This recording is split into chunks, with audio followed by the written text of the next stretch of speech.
Good people, good people, good people. Welcome back to the Guntown Podcast, episode 234.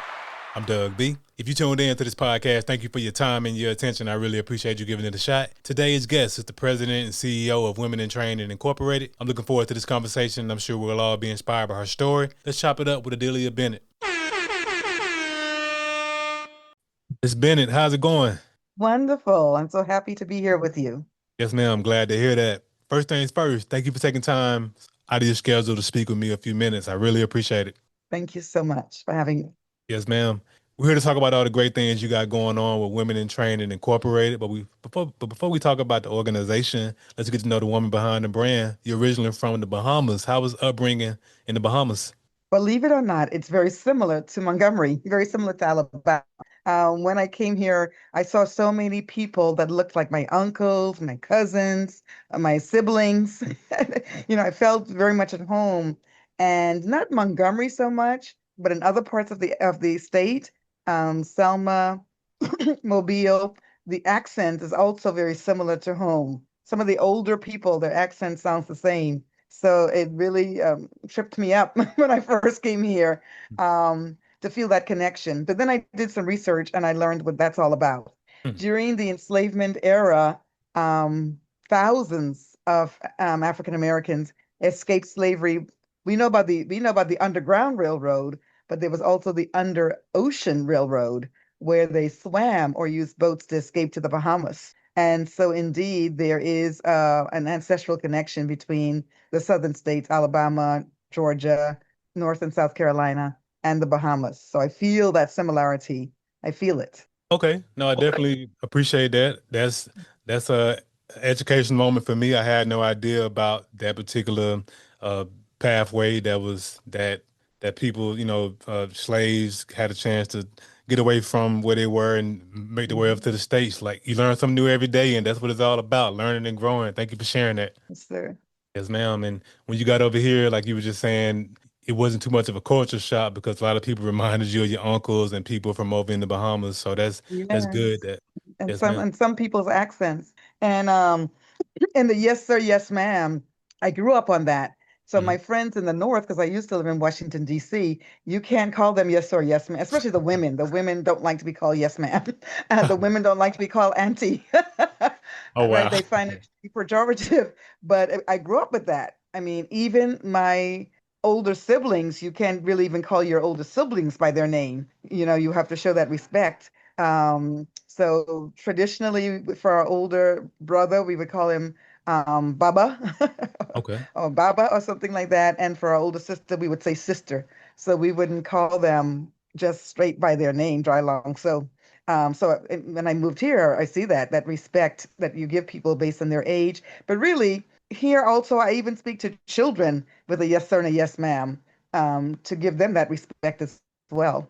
And so that's a cultural part of the South that I was very accustomed to and that I love, and I hope we retain. Yes, ma'am. Absolutely. I definitely agree with that. And yeah, that's all I know. The yes, ma'am, no, ma'am, yes, sir. I mean, I'm from the South, so that's all I know. So I just been sticking with that. And I mean, I know it has different connotations and people say, it's tied to whatever, but it's just a respect thing for me. I don't think of it any more, any less than just respect.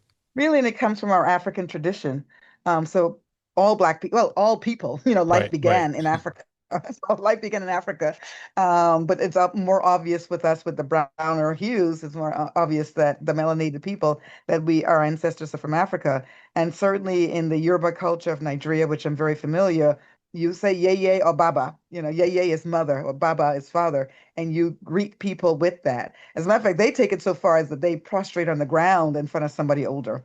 When I took my mother and older daughters to Nigeria, my mother was in tears. I mean, when people were bowing down on the floor, they were laying flat on the floor, prostrating to greet her. And she said, I felt a lot of respect at home in the Bahamas, but they take it to another level. So it's in our genes, it's in our DNA to give that respect where it is due. Yes, ma'am, absolutely. So overall, just growing up in Nassau, Bahamas, growing up on the island, I mean, as far as just family wise, did you have a pretty good village around you? Yes. Yes, my childhood was certainly a beautiful childhood. There were some incidents of trauma, not directly related to me, but my sisters and other family members that I'm not at liberty to talk about. But as for me, I found that had a very happy childhood. Every summer we went to San Salvador, which is the island where Christopher Columbus landed. And that's where my mother's parents live, San Salvador. And so, I mean, there'd be sometimes be like 2 dozen cousins on my grandmother. Now that I'm a woman, I could not imagine handling all those grandchildren at the same time. But she took all of us. We would take the boat over. We would take the mail boat over from Nassau to San Salvador. And when the that rooster started crowing, you still in bed? She's like, start beating you or start screaming because she's like, you're lazy. You're still in the bed. The rooster crowing. You're lazy. Get up. And so to this day, I wake up with the sun. You know, so that's a favorite part of my childhood. And so then we would have worship service in the morning. In the morning when we rise, and at bedtime we would have a worship service. We'd read the Bible. We would pray. We would sing songs, and so we had worship every day. It wasn't just on the Sabbath. I grew up as a Seventh-day Adventist, so we worshiped on Saturday. It wasn't just the Sabbath. It was an everyday thing, twice a day at least. That you're on your knees praying and reading the Bible as a family, and that's a beautiful memory. And then we would eat. In the Bahamas, we have something called Johnny Cake, and originally it was called Journey Cake. It's a hard cake that you eat for the journey that carry you through the day. And we say it because we talk fast, it became known as Johnny Cake. And so Johnny Cake is a sweet bread. And we'd have that with a cup of tea. Mama would pick orange leaves or sapodilla leaves or leaves, mango tree leaves, pick the leaves and make us a tea and squeeze some what we call switcher, lemons, squeeze some lemon in it and some sugar. And so a lot of times our day began with that. Sometimes we'd go and Mama would say, "Go get some eggs." So we go in the backyard, we get gather the eggs, and she scramble the eggs, and everything was so natural. For lunch, we would go to the ocean, catch fish, Mm. and just eat the fish straight out of the ocean. She would cook it, and then we would eat it straight from the ocean. So very idyllic childhood. I didn't even realize how rich it was until now with the stresses of life. It's like, gosh, when I love that summer to just lay on the beach. Because when you walk out of my grandmother's house, it's maybe another, I don't even know how many, a few yards to get to Hmm. the ocean. So a few yards, can you imagine that? Walking out your house and a few yards at the ocean.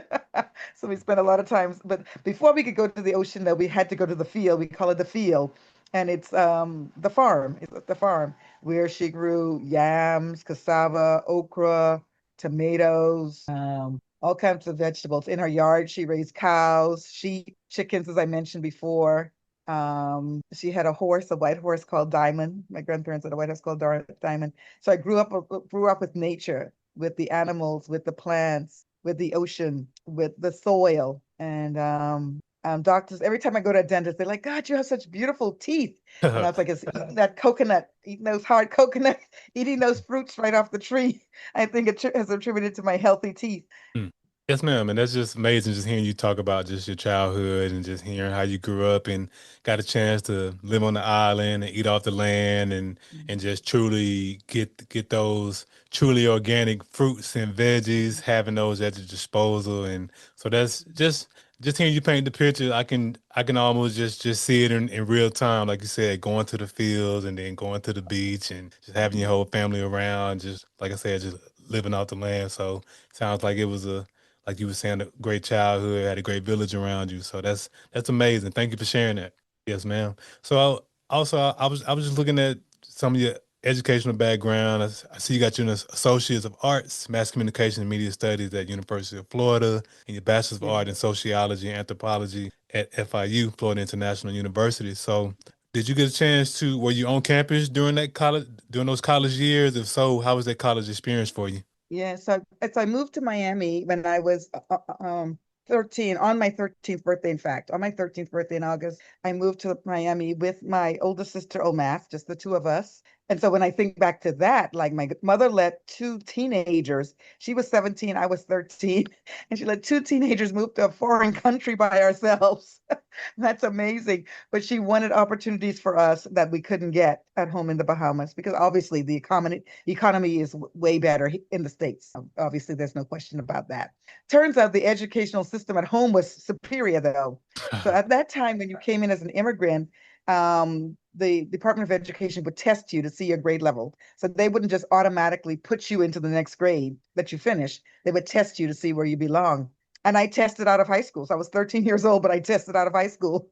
And so that created a challenge as to what do they do with me. And so I took some, I was interested in writing. I was a good writer. I am a good writer. And so I ended up becoming an editor of the school newspaper. And I did an internship with the mayor's office in Miami, Miami-Dade County mayor. And I worked with a woman named Bobby Mumford, who became my mentor. And so I had got lots and lots of writing experience and speaking experience. And so through that, I was able to get a scholarship to the University of Florida.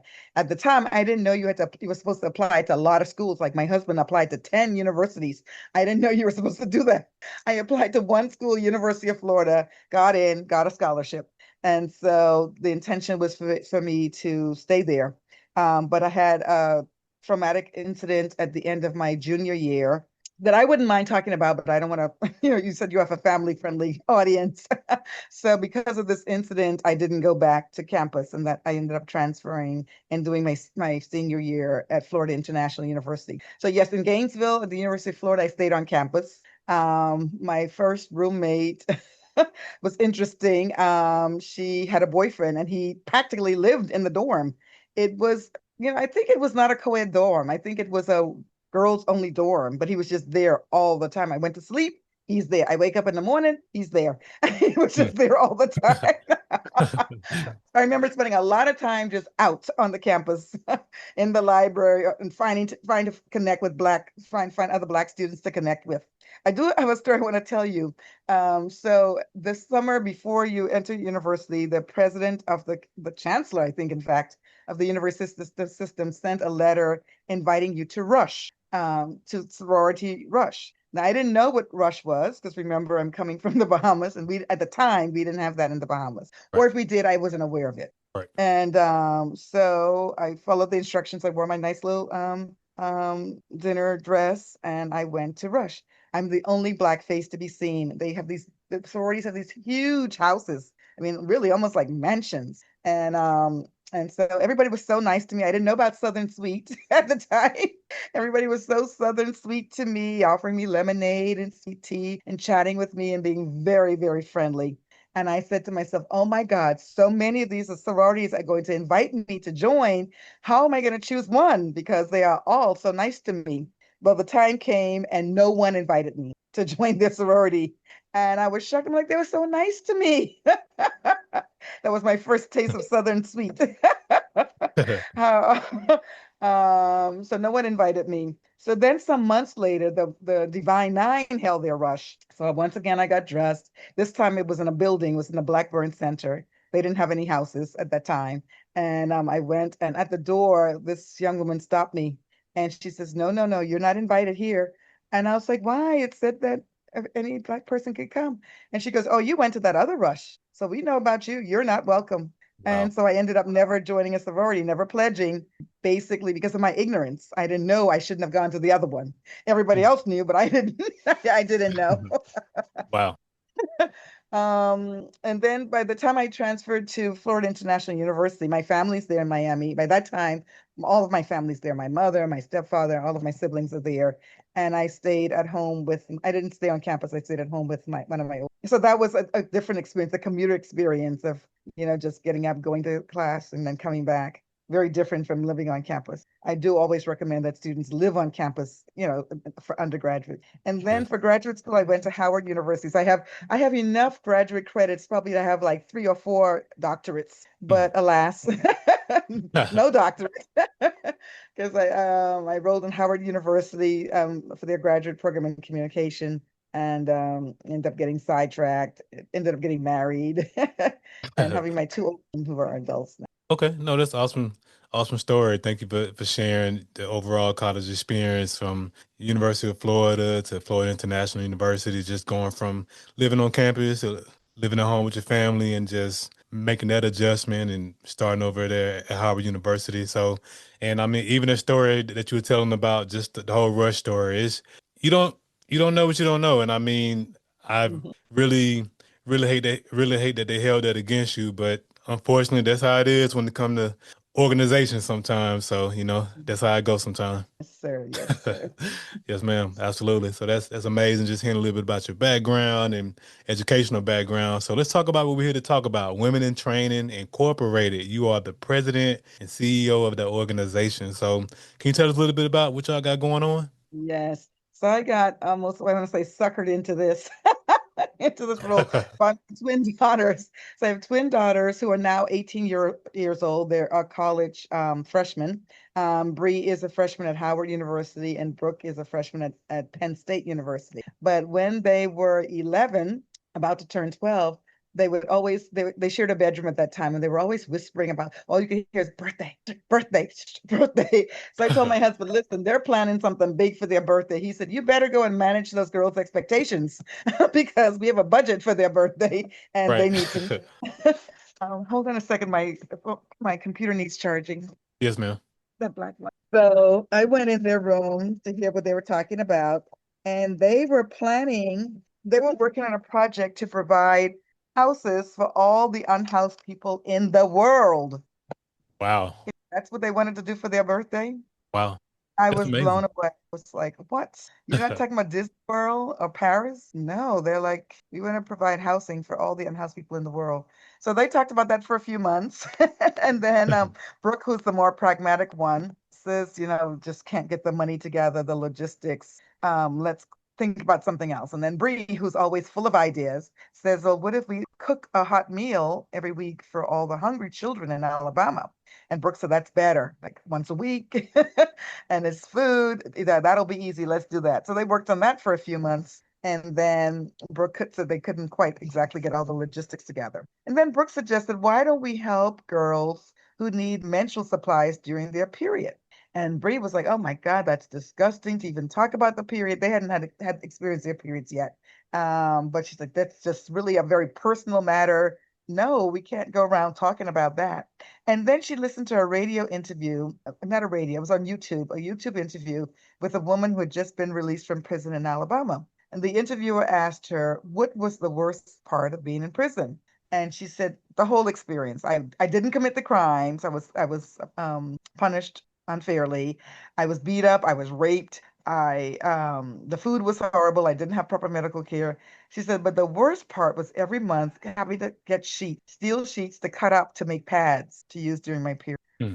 That just hit Brianna's heart. She broke down crying and says, oh my God, Brooke, you're right. We have to deal with this pads business. And that's how Women in Training was born. So on their 12th birthday, we founded Women in Training, Inc., filed the papers. They had won $400 from Viola Davis because they produced a film in conjunction with the Rosa Parks Museum called Architects of Change about the civil rights movement. And they got a $400 prize. And so they used that money as the seed money to get the organization started. And so then they had their first giveaway. They said, oh, they went on, they said, Mommy, why don't you go on Facebook and ask all your friends if they want to donate to the project? And so we did. Our goal was to raise $200, but we raised $2,000 in just a matter of hours. People really resonated with the idea that girls need menstrual supplies. And they got some designed some bags that we call wit kits. The bag is a canvas bag with the butterfly logo. It comes with the logo of a butterfly.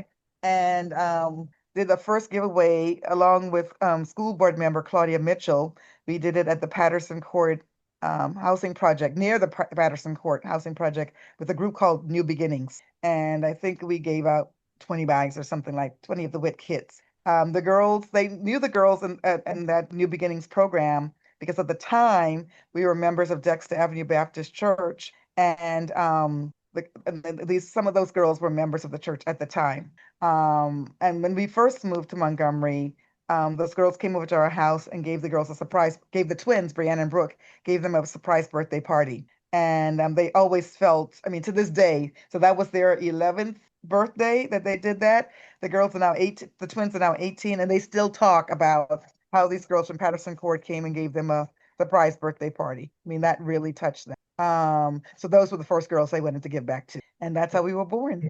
That was in 2019. That's so awesome just hearing you talk about your twins and just how they had the heart to want to serve and want to give and want to create an organization to give back to others and even just how just that radio interview and your daughter hearing that and how that sparked the idea to create the Mhm. organization and just what the organization is doing now, just pouring back into the community. And I mean, I just think that's a testament to you and their father, just how well y'all have raised them to have a heart of service because that's very rare to hear 13-year-olds or soon to be 13-year-olds at the time saying that they wanted to give back. They wanted to give on their birthday versus receive. I think that's amazing. Yeah, honestly, we were surprised too. They were turning 12.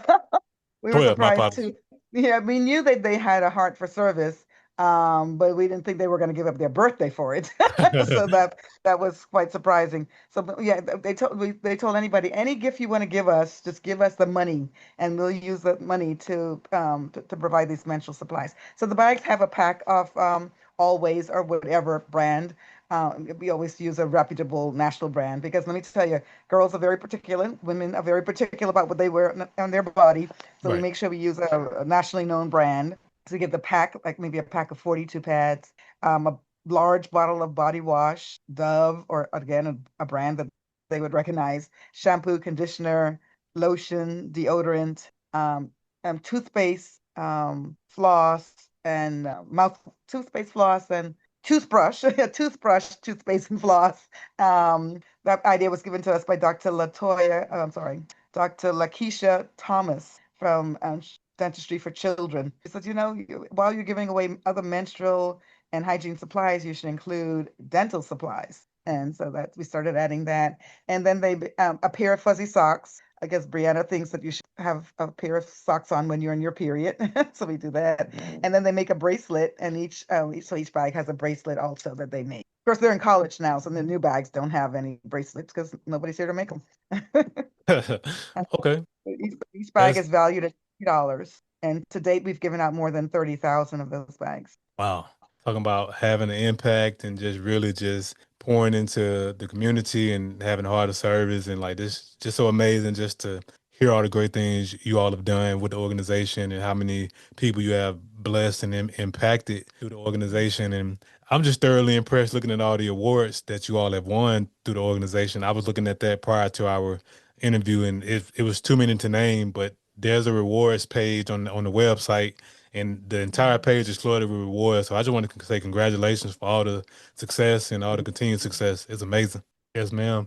So you all started the organization in 2019, and of course, shortly after in 2020, pandemic popped off and everything shut down, and everything in the world was just in a very interesting place. So, how did you all manage to pivot and stay afloat during that time of the pandemic? So of course, we had a board of directors because that's required, right? To have a tax exempt organization, you have to have a board of directors. Right. So we had an attorney on the board who, of course, advises, even I think even the doctors on the board advises, we've got to stop, just stop all operation. But Brianna and Brooke did not want to stop because more people started calling saying, our orphanage normally would receive supplies from the churches, but the churches have closed down. I mean, there were groups of people who still needed help and they weren't getting help because everything shut down. And so we were getting more calls for help. And Brianna Brooks like, Mom, we can't shut down. So we didn't stop. So in fact, the year that 2020 year of COVID, we gave out more supplies than ever before because we were getting more calls than ever before from organizations. So we ramped things up during COVID. Things slowed down a little bit when COVID started slowing down, then that started slowing down. But by that time, we started working on I'm sorry, statewide legislation. We met with State Representative Rolando Hollis. She's out of Birmingham, but we knew she had an interest in issues affecting girls and women. So we met with her and it took her 3 years, but we spent 3 years advocating for HB 50, which is called the Period Poverty Bill, that eventually passed in April 2022. Governor Kay Ivey signed the bill into law that provides, at the time, it provided $200,000 a year to provide menstrual supplies for girls in public schools throughout the state. So more than 56,000 girls in public schools throughout the state are being impacted by that bill, by that law. It's now a law. And then 2 years later, in April 2024, the Education Trust Fund doubled the allocation to $400,000 a year. So we got $400,000 a year in menstrual supplies going to all Title I schools, grades 5 through 12 in the state of Alabama. So that's a large number of girls being supported by that bill. So that when COVID started slowing down, that's what we started working more on is this legislation. We're also working on a federal legislation called the Menstrual Equity for All Act. That's being sponsored out of New York by Congresswoman Grace Meng. And when that bill is passed, it will provide menstrual supplies to all federally funded buildings throughout the nation. So we're working hard on that one as well. But the other project we have, of course, we do the menstrual education because to this day, majority of girls get their first menstrual cycle. They think they're dying. They think they're sick. They think something's very wrong. And that's Wow. because of lack of menstrual education. So we published a brochure called The Wit Guide to Menstrual Hygiene and distribute that and also do menstrual hygiene training. Dr. Marguerite Barbara Owens and a nurse, Nyoka Samuels. Those two have helped us a lot, along with Dr. Latoya Clark and Dr. Lakeisha Thomas. A lot of people have helped us go out and do menstrual education training in the community. We have a program called the WIT Leadership Development Academy. The middle and high school girls in that program are called the Monarchs, like Monarch Butterfly, because our logo is a butterfly. And so we provide all kinds of training on health, financial literacy, how to prepare for college, ACT prep, you name it. Right now, we're doing some dance training because the Monarchs will be performing at the Mother Daughter Brunch on March 7th. So got lots going on with that. Hmm. Yes, ma'am. No, that's amazing that you all were able to ramp up and stay afloat during the pandemic and still be able to provide and still be able to serve the community. And that's just that's just awesome because during that time, like you were saying, the churches were shutting down, everything was shutting down, and the fact that you all were still able to be of service to those who were in need, just a blessing. Yes, it's a Yeah. blessing to us as well. Yes, ma'am. Absolutely. So that's great that you all got a chance to stay afloat and continue to serve the community and as well as what you were talking about the other piece, just the menstrual education, just providing that to young ladies just so they understand what's going on and that like you were saying, so they won't panic or think something is, going wrong. That's great that you all are just providing that education and saying, hey, this is what this means, that means, and Mhm. that's what it's about. Just educating and sharing information, sharing resources, and just putting their minds at ease. Yes, sir. Yes, we love it. Yes, ma'am. And also just doing my due diligence, I also see you all have the fifth annual mother daughter brunch coming up. So I'm curious, what's the inspiration behind the creation of that event? Okay. So actually, it's a copycat event a little bit, Okay. but Representative Hollis has now, I think, for 15 years, been doing a beautiful ladies and gentlemen in hats event in Birmingham.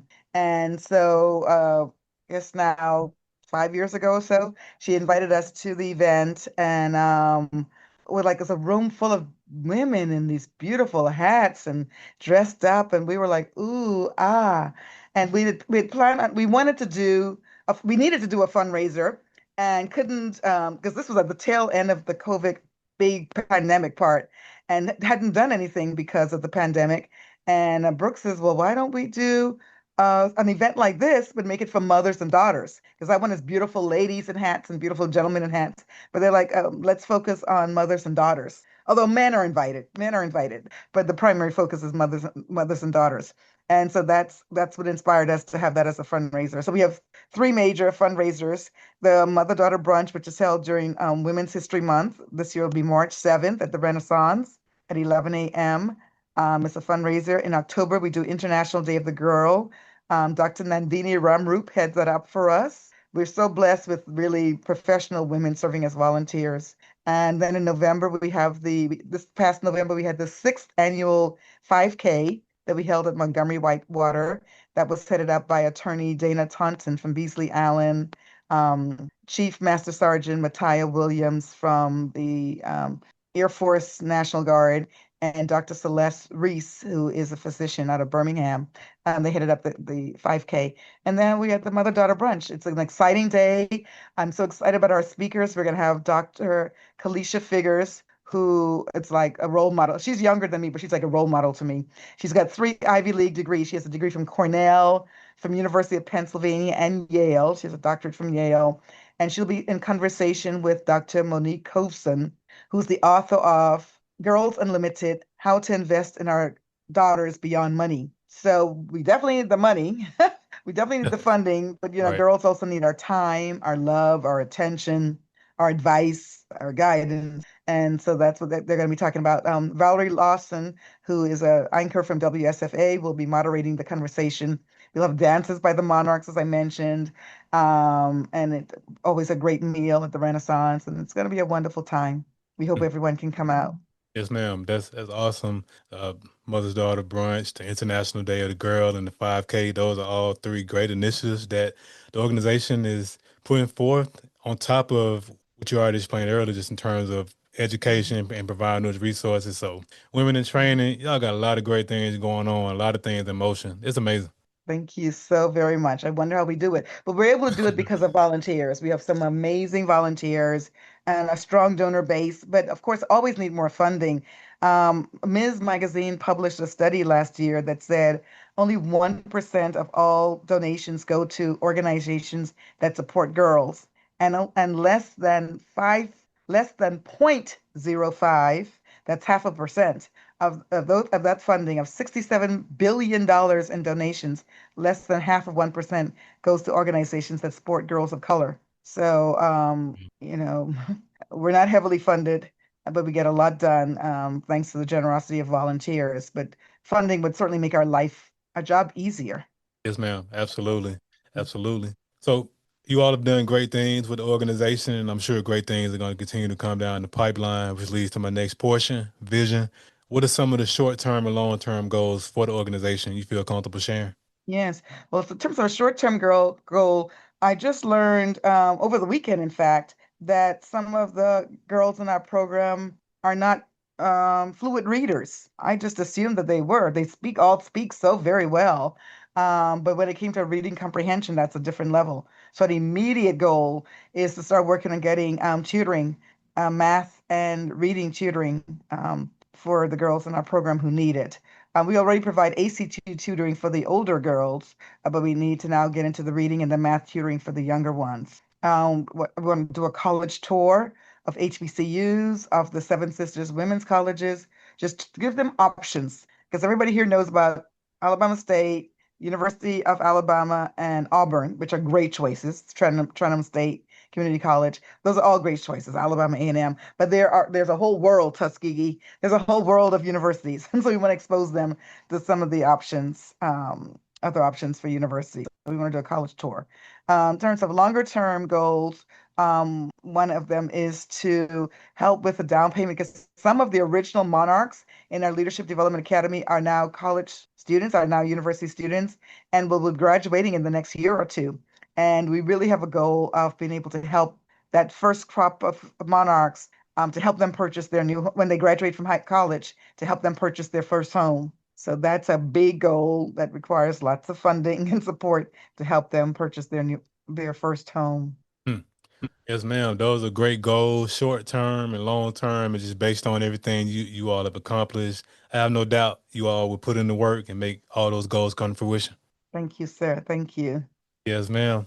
As we wrap up the podcast, Ms. Bennett, I want to ask you the million-dollar question. So I started this podcast because I wanted to highlight all the greatness connected to the city of Montgomery, whether you were born here or lived here for a significant period of your life, be it college, military, or work. You living in Montgomery, operating in business in Montgomery, the president of this organization. I got to ask you, Ms. Bennett, what do you appreciate the most about the city of Montgomery? I appreciate that people are so friendly. It's like the islands. Everybody's so friendly. Everybody talks to you. Everybody welcomes you. Everybody's willing to help and support you.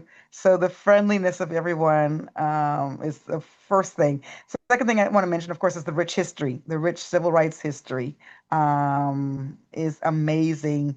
When you meet elderly people here, what they've gone through, and younger people too, are still going through things. So the civil rights legacy is very strong here, and I respect that so much. Those are my two favorite things. Yes, ma'am. Absolutely. Both powerful things and definitely appreciate you for sharing those. So, Miss Bennett, how can the people connect with women in training? What are your social media handles and website? Okay, good. Our website is womenintraining.org. Womenintraining.org. On Facebook and Instagram, you can find us at, I think it's Women in Training Inc. Women in the girls set up the social media. Women in Training Inc.